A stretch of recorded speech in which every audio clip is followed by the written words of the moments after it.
লিফটের সামনে দাঁড়িয়ে আছি, লিফট আসবে, 2-3টা লিফট, খুব বড় যে হোটেল ছিল নর্থে।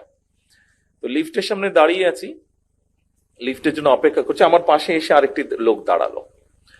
লোকটি দাঁড়ালো, তো লোকটিকে দেখেই বোঝা যাচ্ছে, ওর ড্রেস দেখেই বোঝা যাচ্ছে যে ইন্দোনেশিয়ান। মালয়েশিয়ান হলেও হতে পারে, তবে মোটামুটি ভাবে বলা যায় ইন্দোনেশিয়ান, ওরা যেরকম ক্যাপ ট্যাপ পরে ওরকম।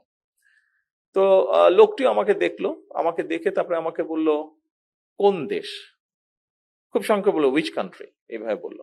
তা বললাম বাংলাদেশ। লোকটা 2 সেকেন্ডের মধ্যে আমাকে বললো ও বাংলাদেশ জিনিসটা রেকগনাইজ ওভাবে করলো না, কিন্তু ওর সাথে সাথে বললো ও জিয়াউর রহমান।